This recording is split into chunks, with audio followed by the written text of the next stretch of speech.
अच्छा, हम लोग बार बार बात कर रहे हैं कि आखिर क्या ऐसी नाराजगी हुई नीतीश कुमार की कि उन्होंने एनडीए का साथ छोड़ा, बीजेपी का साथ छोड़ा।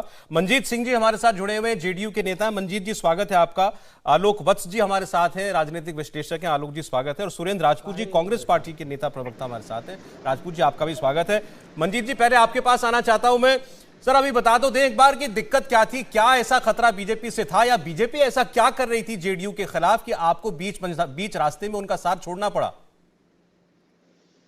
बीजेपी लगातार जेडीयू को खत्म करने की साजिश कर रही थी। बीजेपी लगातार जनता दल यू हमारे सर्वमान्य नेता नीतीश कुमार जी को अपमानित कर रही थी। बीजेपी लगातार जेडीयू को कमजोर करने की साजिश कर रही थी। और 2020 का चुनाव इसका उदाहरण है। 2020 में हम एनडीए में थे और एनडीए में चिराग पासवान जी भी थे, हम पार्टी भी थी, वीआईपी भी थी, हम लोग के कोटे में हम पार्टी थी। लेकिन सीट बंटवारे के मामले में भारतीय जनता पार्टी को चिराग पासवान के साथ एडजस्टमेंट करना था। लेकिन बीजेपी ने साजिश की और साजिश करके जितने अपने बागी उम्मीदवार थे, भारतीय जनता पार्टी जिसको टिकट नहीं दे पाई, चिराग पासवान के पार्टी से मिलकर और उन्होंने जनता दल यू के हर सीटों पर हराया। चिराग पासवान जहां जनता दल यू के हर सीटों पर अपनी उम्मीदवार खड़ा की, कहीं भी भारतीय जनता पार्टी के सीटों पर चिराग पासवान ने अपना उम्मीदवार खड़ा नहीं किया। इस तरह की साजिश चिराग पार्ट 1 से शुरू की और पार्ट 2 में श्री आरसीपी सिंह जी को शामिल किया भारतीय जनता पार्टी ने कि किस तरह से जनता दल यू को हम कमजोर करें, इनके विधायकों को हम तोड़ें। तो यह साजिश लगातार हमारे सर्वमान्य नेता आदरणीय नीतीश कुमार जी इस बात को देख रहे थे और यही मूल कारण है कि भारतीय जनता पार्टी। मैं जरा आपके पार्ट 1 वाले आरोप पर पहले आना चाहता हूं। आपने कहा 2020 के चुनाव में कमजोर किया बीजेपी ने चिराग पासवान के साथ मिलकर जेडीयू को, तो मतलब ये भूमिका तब से बना रहे नीतीश कुमार कि मैं इसका एक दिन बदला लूंगा? नहीं, ये तो हम लोग समझ गए थे 2020 में जिस तरह से चिराग पासवान को आगे बढ़ाकर और नीतीश कुमार जी को कमजोर करने की साजिश भारतीय जनता पार्टी ने रची। हर सीटों पर किस तरह से जनता दल यू के उम्मीदवार चुनाव हारे, इसकी साजिश भारतीय जनता पार्टी ने रची। यह बात तो हम लोगों के पार्टी के मंथन दौर में यह बात आ चुकी थी चुनाव के बाद कि किस तरह साजिश रची जा रही थी। तो यह गठबंधन धर्म का जिस तरह भारतीय जनता ने पालन नहीं किया, गठबंधन धर्म का पालन करने की खाली केवल जिम्मेवारी हमारी नहीं थी बल्कि भारतीय जनता पार्टी की भी थी। अच्छा चलिए ठीक है, ये बात और है कि बीजेपी के नेता तो खुलकर कहते थे कि नीतीश जी हमारे नेता रहेंगे 2025 तक और 2024 में भी उनके साथ मिलकर चुनाव लड़ेंगे। मंजीत जी एक चीज और, आरसीपी सिंह की बहुत बात करते हैं आपके पार्टी के नेता। आप कहते हैं कि बीजेपी ने तय कर दिया कि हमारी तरफ से कौन केंद्रीय मंत्री बनेगा। पिछले साल मंत्री बनाया था, आज उस बात का आपको एक साल बाद वो बात याद आ रही है?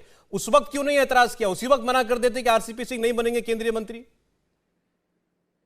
ये बात उसी समय हुई थी 2020 में हमारे सर्वमान्य नेता नीतीश कुमार जी ने पार्टी की बैठक करके और यह बात कह दिया था कि जनता दल यू का जितना बिहार में संख्या है, सांसदों की संख्या है, उनके अनुरूप जो केंद्र मंत्रिमंडल में जगह नहीं मिल रही है, जनता दल यू केंद्र मंत्रिमंडल में शामिल नहीं होंगे। लेकिन फिर आरसीपी सिंह जी जब राष्ट्रीय अध्यक्ष बने तो भारतीय जनता पार्टी ने एक मिलजुल कर साजिश करके और एक जनता दल यू के आरसीपी सिंह को केंद्र मंत्री बनाया। अरे सर मंजीत जी कैसी बातें कर रहे हैं आप?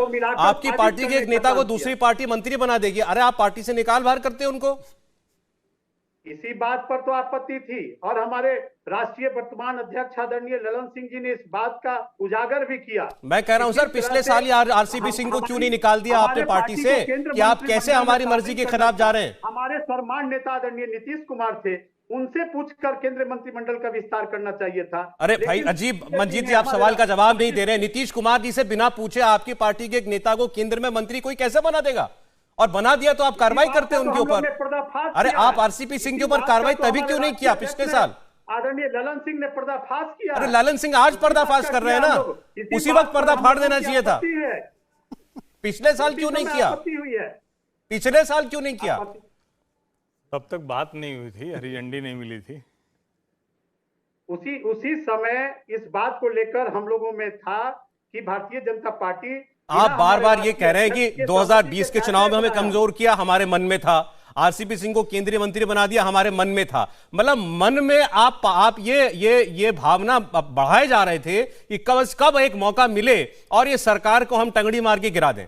2020 से ये मन में था नीतीश कुमार जी के कि ये पार्टी ठीक नहीं है बस, लेकिन ये 1.5-2 साल बस किसी तरह उनको झेला है और अब मौका मिल गया, बात हो गई आरजेडी से, तो फिर जो है एक बार फिर सरकार जो है वो बदल दी है। आलोक जी के पास जाना चाहते हैं। आलोक जी, बार बार ये कहा गया है जेडीयू की तरफ से कि बीजेपी ने गठबंधन का धर्म नहीं निभाया, बीजेपी ने अपने गठबंधन साथियों को हमेशा कमजोर किया, उनको खत्म करने की कवायद की और उसमें जेडीयू अगला शिकार बनती अगर बीजेपी के साथ बने रहते। तो सहमत हैं आप? देखिए, पिछले 3 महीने से जिस तरीके से जेडीयू और आरजेडी के नेताओं के साथ तालमेल हो रहा था, तो उससे ये कुछ इंडिकेशन मिल रहा था कि दोनों एक दूसरे के प्रति सॉफ्ट हो चुके हैं। तो कहीं न कहीं कोई खिचड़ी पक रही थी इनके बीच में।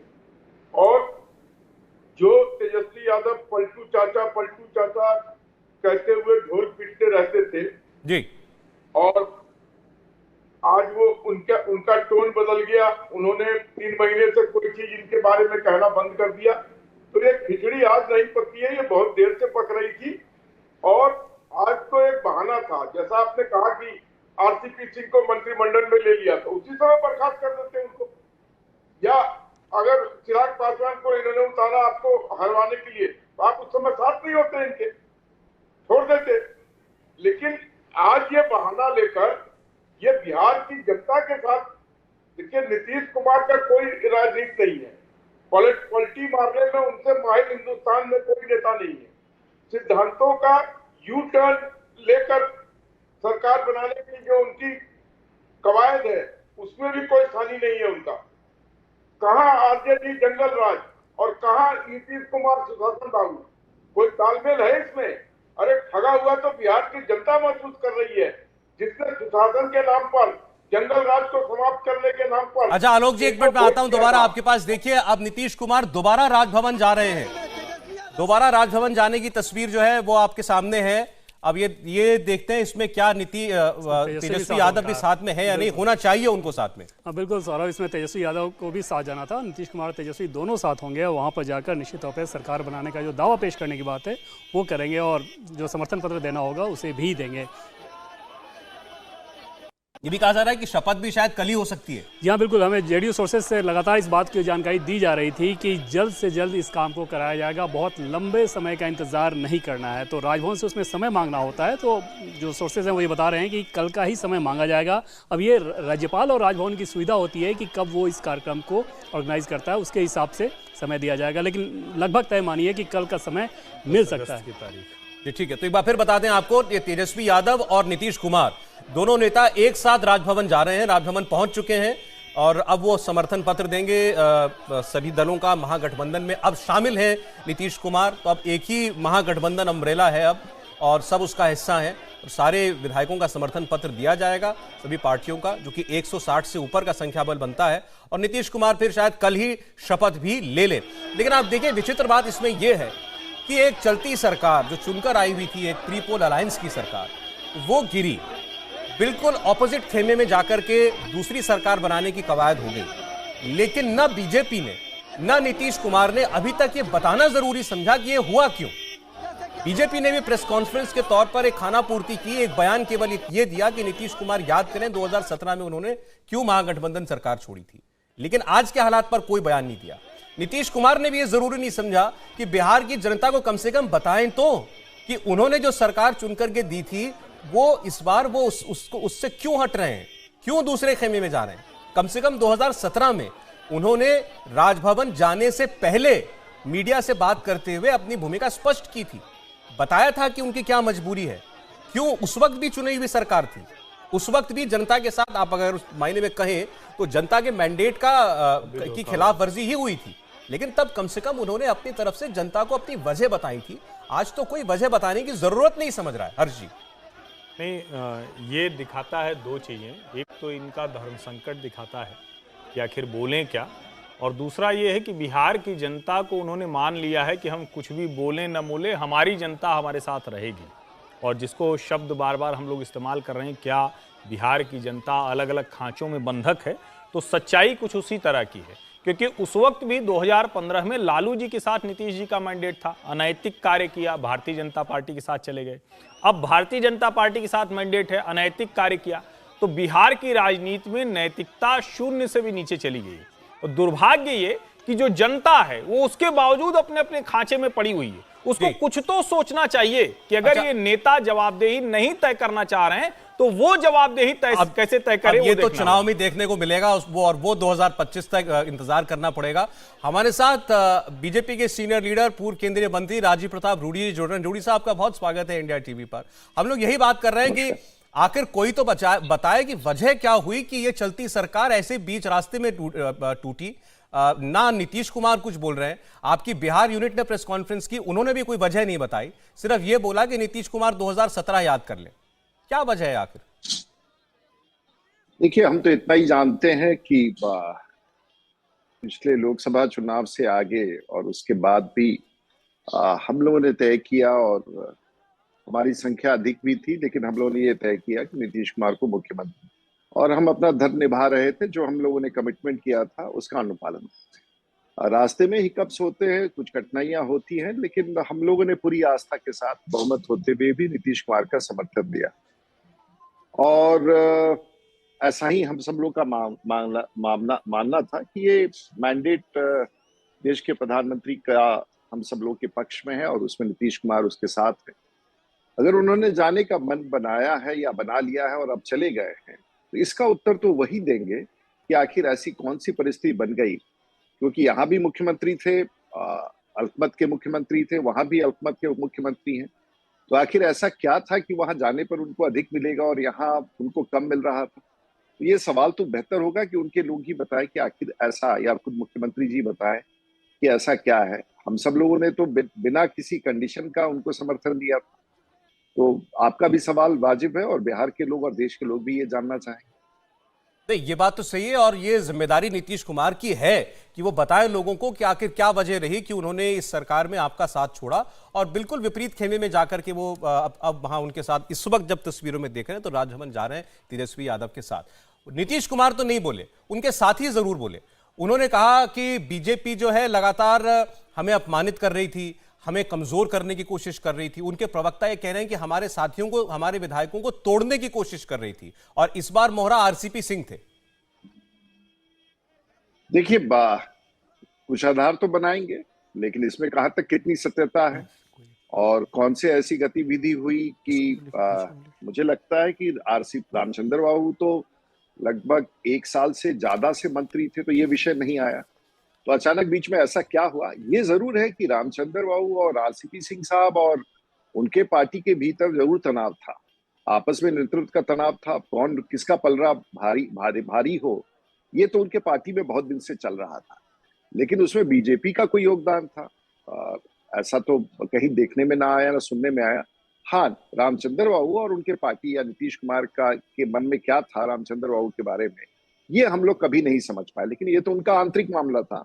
अगर ये उन्होंने कदम पूरा इसलिए उठाया है कि रामचंद्र प्रसाद सिंह जी अपने मन की कर रहे थे और शायद नीतीश कुमार के साथ वो ना चल रहे थे, तो ये तो नीतीश कुमार जी और रामचंद्र प्रसाद सिंह के बीच का मामला था। इस पे भारतीय जनता पार्टी की क्या भूमिका रह सकती है?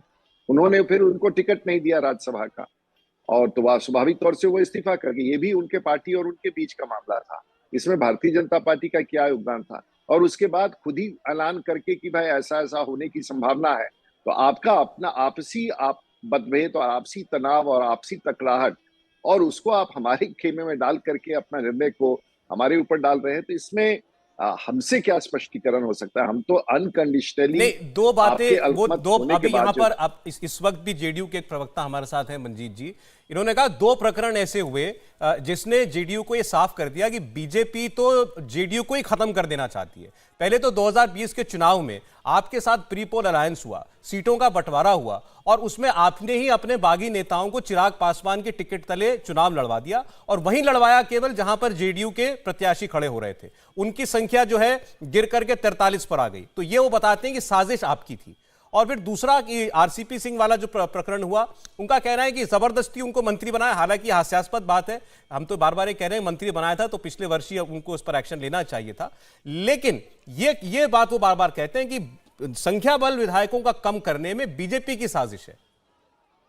देखिए, अगर ऐसा ही सच था तो ऐसा ही उनका मानना था कि चिराग पासवान को भारतीय जनता पार्टी ने खड़ा कर दिया और उसके कारण ये परिस्थितियां उत्पन्न की, तो आखिर पिछले 1.5 साल से सरकार में क्यों बने रही? ये बात अगर उनके दिमाग में उस समय भी स्पष्ट था तो इतने ललायत होकर के ये पद क्यों स्वीकार कर लिया? इसका भी तो उत्तर देना चाहिए। अभी चिट भी आपका, पट भी आपका, ये कैसे हो सकता है? आप 1.5 साल तक बने भी रहे, हम लोगों ने आपको समर्थन दिया, अचानक 1.5 साल के बाद ये दोनों चीजें आपको दिखने लगी। आपका आपसी तनाव या मतभेद था, हम सब देख रहे थे, ये प्रत्यक्ष था। लेकिन अब वो दोनों विषयों को जोड़ना है कि हमारे कारण, कभी नीतीश कुमार ने तो ऐसा नहीं कहा कहीं जाकर के कि ऐसा आपने करवाया है, और उन्होंने स्वयं स्वीकार किया। मुख्यमंत्री की कुर्सी पर कोई जबरदस्ती तो शपथ दिलाता नहीं है, आपकी स्वेच्छा हुई होगी, आपने महसूस किया होगा, आपने अपने आप को काबिलियत भी होगी, आपने पहले भी हमारे साथ चलते रहे थे, हमने उसको स्वीकार भी किया। तो ये बिल्कुल तर्क संगत नहीं है कि 1.5 साल के बाद आप महसूस करते हैं कि अचानक आपकी जो संख्या कम होगी। तो उस समय भी आपके पास अगर यही धोखा हुआ था तो उस समय भी आप वर्तमान गठबंधन से मिलकर के अपनी सरकार बना सकते थे, हम तो रोक नहीं सकते थे आपको। जी जी, ठीक। राजीव जी, थोड़ा समय आपका मैं और लूंगा। हमारे साथ सुरेंद्र राजपूत जी हैं कांग्रेस पार्टी से, बहुत देर उनको इंतजार कराया। सुरेंद्र जी, देखिए 2017 में जो हुआ अगर वो गलत था तो 2022 में आज जो हो रहा है वो सही नहीं हो सकता। वो गलत था तो आज जो हुआ वो भी गलत था। ये जनता के मैंडेट की खिलाफ वर्जी तो है। सौरभ भाई, बड़ा मसला हो जाता है। You show me the face, I will show you the rule. जिस समय 2017 में हम, आप और सभी लोग बहस कर रहे थे, उस वक्त कोई एक डिबेट मुझे दिखा दीजिए, एक डिबेट में एक शब्द दिखा दीजिए कि जिसमें भारतीय जनता पार्टी के लिए और नीतीश कुमार जी के लिए यह कहा गया हो कि यह गलत हुआ। उस समय कहा गया यह मास्टर स्ट्रोक है बीजेपी का मास्टर स्ट्रोक है। देखिए, सच बात यह है कि हम इसकी प्रामाणिकता पे नहीं जाते, वो जेडीयू की बात है और भारतीय जनता पार्टी की रूडी साहब जैसे वरिष्ठ नेता बैठे हैं वो बताएंगे। लेकिन मैं एक चीज जरूर बताता हूं कि भारतीय जनता पार्टी जिस क्षेत्रीय दल के साथ समझौता करती है उसको खत्म कर देती है। वो चाहे शिवसेना हो, चाहे अकाली दल हो, चाहे वो जनता दल यूनाइटेड हो, और चाहे वो चिराग पासवान की पार्टी हो। हम आपको एक नहीं अनेक उदाहरण ऐसे बता सकते हैं कि भारतीय जनता पार्टी के साथ जो भी क्षेत्रीय दल गया है उसको वो खत्म करने की साजिश रचती है। और हर क्षेत्रीय दल को या किसी भी दल को अपने आप को बचाने की पूरी जिम्मेवारी है। भारतीय जनता पार्टी का जो मायावी चेहरा है, भारतीय जनता पार्टी जिस तरीके से लोगों को कहीं ना कहीं साजिश करके खत्म करती है, चाहे वो शिवसेना को करे, चाहे वो किसी अन्य दल को करे, अगर उससे कोई बचने में अपने आप को कामयाब पाता है तो वो अनैतिक हो जाता है। सच बात यह है कि भारतीय जनता पार्टी को अपने गिरेबान में झांकना होगा कि किस तरीके से क्षेत्रीय दलों को खाने का प्रयास कर रहे थे।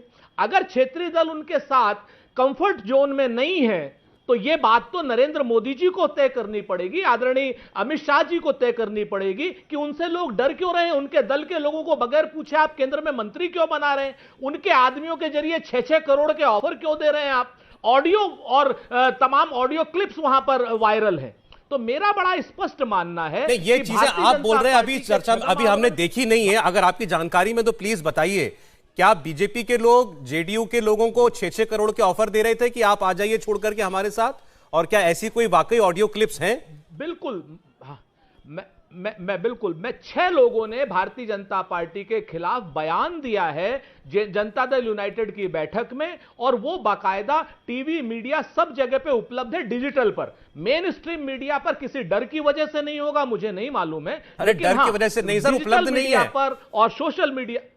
मैं तो आपसे पूछ रहा हूं इसीलिए। सुन लीजिए ना मेरी बात, मैं बयान की बात कर रहा हूं, ऑडियो की बात नहीं कर रहा हूं। नहीं ठीक है, वो डर शब्द आपने इस्तेमाल किया इसीलिए मैंने आपको टोका। तो मैं बयान आपको भेज सकता हूं सौरभ भाई, भेज दीजिए, मैं चला दूंगा। नहीं, मैं बयान की बात कर रहा हूं और बाकायदा बयान है। आप चाहिए तो मैं आपको भेज देता हूं वो सारे के सारे बयान। तो सच बात यह है कि अगर इस तरीके की साजिश जैसी साजिश उन्होंने महाराष्ट्र में रची, एक बीमार आदमी, एक बेड पे पड़ा हुआ शख्स उद्धव ठाकरे, उसके खिलाफ आप 40-40 विधायकों को लेकर के उड़ गए आसाम, तो वो मास्टर। अच्छा, मैं आपकी बातों का रूडी जी से जवाब ले लेता हूं सर। जिसका मास्टर स्ट्रोक है नहीं, उसको छोड़िए। मैं तो एक सिंपल सी बात आपसे कह रहा हूं, मैं आज भी कह रहा हूं और मैं उस वक्त भी ये बातें हुई थी कि ये एक चलती सरकार नीतीश जी ने बीच में छोड़ी है।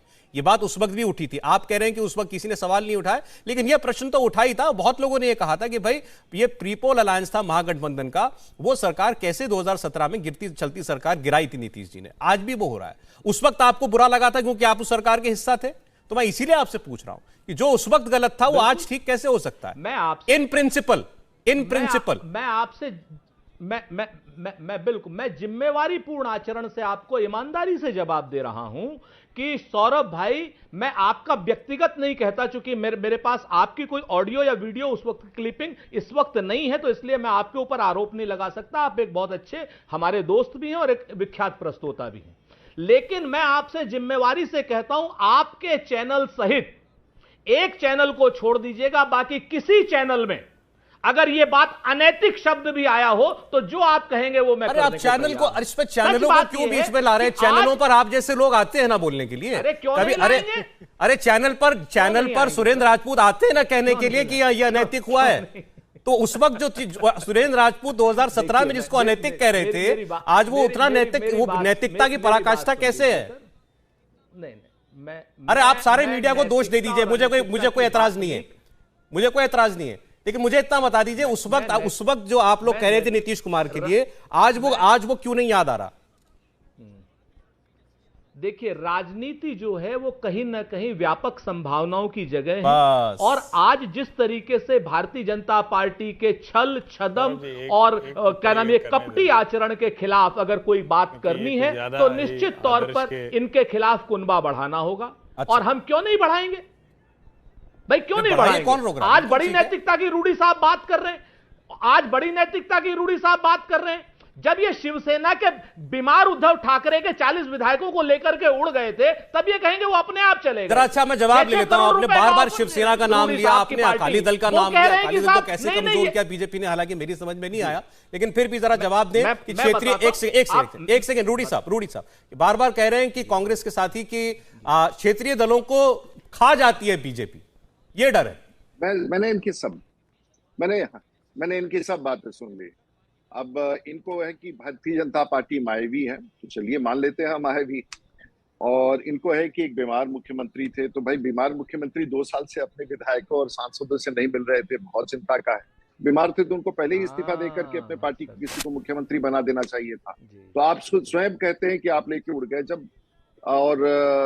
जब हमारी सरकार वहां भी बनती है, और वो तो कह रहे हैं कि हम शिव सैनिक है। अब ये आप ही तय कीजिए, कांग्रेस के लोग ही तय करें, वो तो आपके साथ ही थे कि वो कह रहे हैं कि जो हम आए हैं हम आप ही के साथ थे, हम शिव सैनिक हैं। और आपने तो कहा कि हम सब लोग मायावी हैं और हम लोग राजनीति, आप फिर एक तरफ करें कि राजनीति जो है व्यापक संभावनाओं का खेल है। तो अगर आज जो परिस्थिति है, हमने तो कोई आरोप लगाया नहीं आप पर, आप अगर वहां पर सरकार बिहार में आ रहे हैं तो भी आप इतने बेचैन अवस्था में क्यों हैं, ये शायद आपको बड़ा उत्तर देना होगा कि कहीं आप भी तो वही नहीं कर रहे हैं। और जब आप कह रहे हैं कि क्षेत्रीय पार्टियां हो गई, तो कांग्रेस पार्टी तो राष्ट्रीय पार्टी थी, तो हम लोगों ने ऐसा क्या मायावी जाल बिछाया कि आप अब क्षेत्रीय पार्टी से भी बदतर हो गए? तो ये सब चीजें जब आप कहते हैं तो खुद भी, और जैसे 2017 का प्रकरण बार बार आ रहा है, मैं आपको चुनौती नहीं दे रहा हूं, मैं तो सिर्फ यही कह रहा हूं।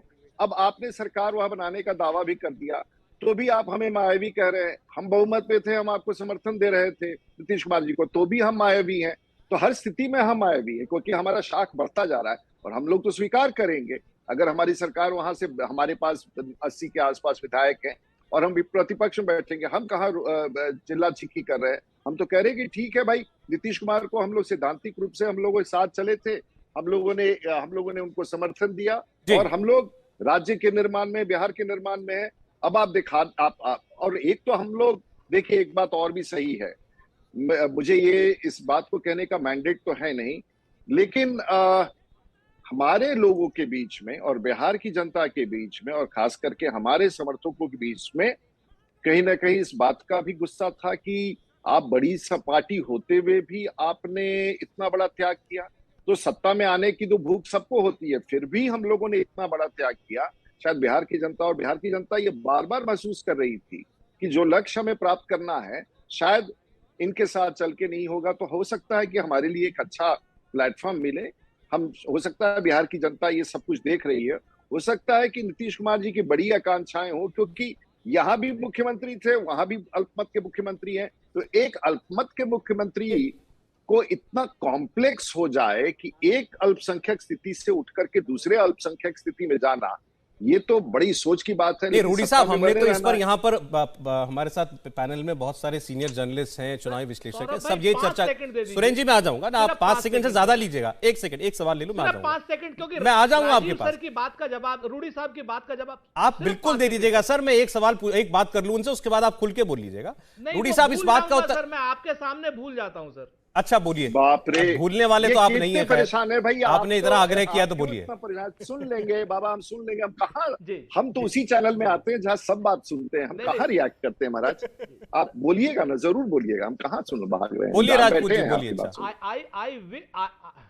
सर आई विश कि रूडी साहब जैसे शख्स इस वक्त भारतीय जनता पार्टी में हो, चूंकि ये अटल अडवाणी जी की परंपरा के इंसान है। नहीं हो, मैं वही किसी को डर नहीं लगता। लोग कहते हैं कि हमको किसके गम ने मारा, ये कहानी फिर सही, किसने तोड़ा दिल हमारा, ये कहानी फिर सही, और दिल के लुटने का सबब पूछो ना सबके सामने, नाम आएगा तुम्हारा, ये कहानी फिर सही। ये नीतीश कुमार जी की तरफ से आपके लिए एक शेर है रूडी साहब। अच्छा राजपूत जी, चलिए ठीक। आपने 5 सेकंड देखिए कहा था, उससे ज्यादा हो गए। मैं हमारे साथ चिराग पासवान जी इस वक्त जुड़ रहे हैं। चिराग जी आपका बहुत स्वागत है। अब जो कुछ आपने नीतीश कुमार जी के लिए कहा है वो सब कुछ हमने सब सुना। आपने कंस कहा, आपने कहा राजनीतिक वध करते हैं, वो सारी बातें। सवाल इस वक्त ये सिर्फ है कि ऐसी क्या मजबूरी आपको नजर आ रही है नीतीश कुमार जी को कि उनको 1.5 साल के बाद ही पाला पलटना पड़ गया?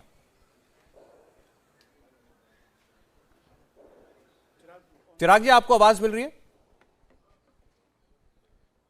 जी आ रही है जी। चिराग जी मैं ये पूछ रहा था, आपको क्या समझ में आई ऐसी मजबूरी नीतीश कुमार जी को कि 1.5 साल बाद ही उनको ये सरकार छोड़कर आरजेडी के साथ जाना पड़ा?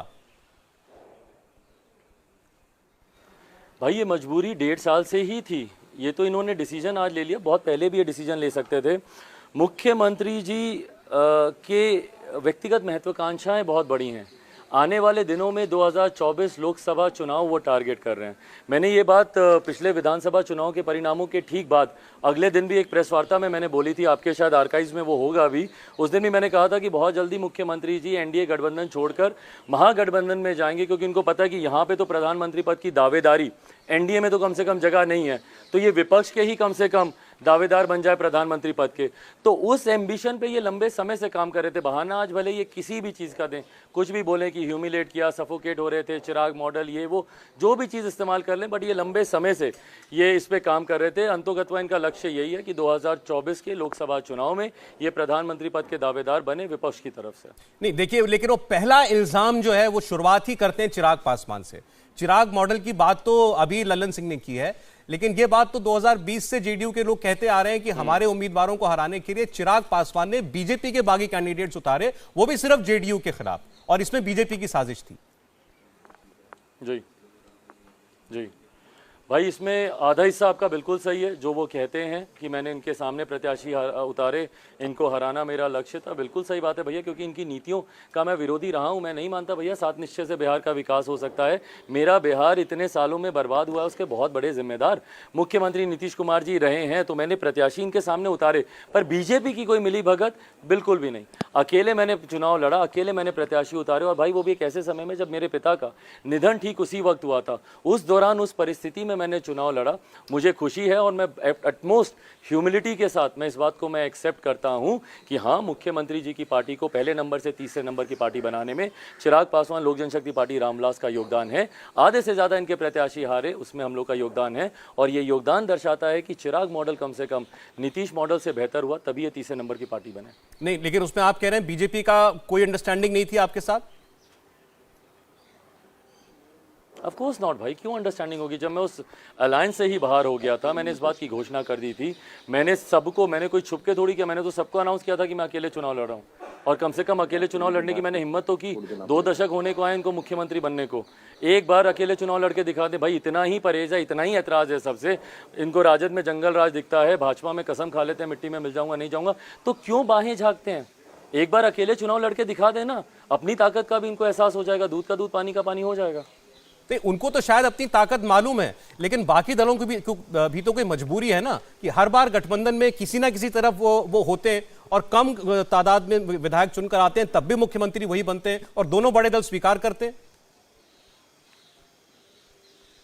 ये तो खूबसूरती है ही मुख्यमंत्री जी की, वो डील ही ऐसी क्रैक करते हैं हर दल के साथ कि जहां भी हो जाएंगे, महागठबंधन में रहेंगे मुख्यमंत्री ये, एनडीए में रहेंगे मुख्यमंत्री ये, 1 नंबर की पार्टी होंगे तो भी मुख्यमंत्री ये, 3 नंबर की पार्टी होंगे तब भी मुख्यमंत्री ये। पर इन सब में कभी बिहार की भी अगर ये चिंता करते तो शायद बिहार भी किसी नंबर पर पहुंचता। इस सब में सिर्फ मुख्यमंत्री का खेल खेलने में बिहार को मुख्यमंत्री जी ने दशकों से निगलेक्ट किया। अब लेकिन एक वक्त था चिराग जी जब इनको टैग दिया जाता था सुशासन बाबू का, आपको लगता है कि वो बहुत पुरानी बात है? भाई बहुत ही पुरानी बात होगी, क्योंकि सुशासन आज की तारीख में ना मुझे ना किसी बिहारी को दिखता। और मैं ये पॉलिटिकल लैंग्वेज इस्तेमाल करते हुए नहीं बोल रहा भाई, आज की तारीख में मैं रोज़ बिहार के किसी ना किसी गांव में मैं होता हूं। अगर आप मेरे सोशल मीडिया अकाउंट्स कहीं पे भी देख लीजिए, रोज़ कहीं हत्या, कहीं अपहरण, कहीं डकैती, कहीं लूटमार। तो मेरे हिसाब से सुशासन की परिभाषा ये तो नहीं होती ना जहाँ पे हर रोज़ अनगिनत हत्याएं हो रही हों, जहाँ पे हर रोज़ अनगिनत अपराध हो रहे हों, जहरीली शराब से लोग मर रहे हों, महंगाई, बेरोज़गारी तो भाई अलग है ही मुद्दा निरंतरता में। तो ये सुशासन की परिभाषा तो नहीं है भाई, कम से कम। ये अच्छा आप ये मानते हैं, लेकिन अगर केवल मैं चुनावी राजनीति के हिसाब से कह रहा हूं कि आरजेडी प्लस जेडीयू एक फॉर्मिडेबल कॉम्बिनेशन है। इस बात को अगर आप देखें तो 2014 में भी और 2019 को कंपेयर कर लीजिए तो 2014 में उतनी बड़ी कामयाबी बीजेपी को नहीं मिली थी जितनी 19 में मिली थी, और वही 2015 को आप देख लीजिए तो बहुत बड़ा मैंडेट मिला था इस महागठबंधन को। तो अपने आप में एक बड़ी ताकत बनता है कॉम्बिनेशन। बिल्कुल बिल्कुल मिला था, पर वही जनता उस मैंडेट का किस तरीके से अनादर किया गया ये भी तो याद रखेगी। इस बार वो जनता ये भी तो देखेगी कि 2015 में जिसको हमने मैंडेट दिया वो चुनाव आगे उन्होंने सरकार किसके साथ बनाई। Are you there? जी जी जी बोलिए। हेलो जी चिराग जी बोलिए। फोन डिस्कनेक्ट हुआ है, उम्मीद कर रहे हैं कि दोबारा फोन जुड़े। चिराग जी लेकिन कह रहे हैं कि सुशासन बाबू वाली अब कोई बात नहीं रहेगी नीतीश कुमार में। जनादेश किसी और के नाम पर था, एनडीए के नाम पे था, महागठबंधन के साथ ये सरकार चलाएंगे। 2015 में जनादेश महागठबंधन के लिए था, एनडीए के साथ ये सरकार इन्होंने चलाई। तो जो जनादेश जिन्होंने दिया है वो भी तो देख रहे हैं कि उसका अपमान कैसे हो रहा है। तो ये जो एक फॉर्मिडेबल अलायंस की आप बात कर रहे हैं, जनता अगली बार वोट करते हुए इन तमाम बातों को याद रखेगी और याद रखा गया था, इसीलिए इस बार ये तीसरे नंबर की पार्टी बने। जी चिराग साहब, लेकिन अगर आपको मेरी आवाज मिल रही है चिराग जी? चिराग पासवान से हम बात कर रहे हैं, उनका कहना है कि जनता जरूर सबक सिखाएगी। अगर चिराग जी मेरी आवाज मिल रही हो तो आपको क्या सुन पा रहे हैं? जी भाई सुन पा रहा हूं। चिराग जी सुन पा रहे हैं आप मुझे? जी मैं आपको सुन पा रहा हूं। अच्छा बस मैं आपसे अब ये जानना चाहता हूं आखिर में, आप आगे भविष्य में क्या होता देख रहे हैं? 2 चुनाव आने, पहले 2024 का चुनाव, 2025 तो चलिए फिर भी दूर है, और अगर ये अलायंस 2025 तक चलता है तो इन दोनों चुनाव में क्या होता देख रहे हैं बिहार में? हाँ, आपने अपने प्रश्न में ही जवाब दे दिया। अगर ये अलायंस चलता है, सबसे बड़ा तो प्रश्न चिन्ह इसी पे ही है कि अगर ये अलायंस चलता है। दूसरा भाई 2024 से पहले एक बहुत बड़ा गतिरोधक है जो पार करने की जरूरत है। जिस मंशा के साथ मुख्यमंत्री जी उस तरफ गए हैं प्रधानमंत्री पद का दावेदार बनने के लिए, जब हम विपक्षी दलों को एक साथ देखते हैं तो उस एक मंच पे 16-17 प्रधानमंत्री के दावेदार हम लोग को एक साथ दिखते हैं।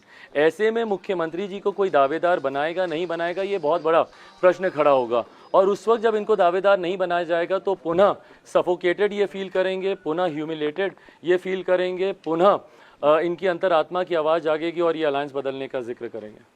चलिए देखते हैं जो आप कह रहे हैं वो सही होता है या नहीं। बहुत शुक्रिया चिराग पासवान आपका। इंडिया टीवी हर वक्त हर जगह डाउनलोड करने के लिए सर्च करें India TV news Google play store या ऐप स्टोर पर।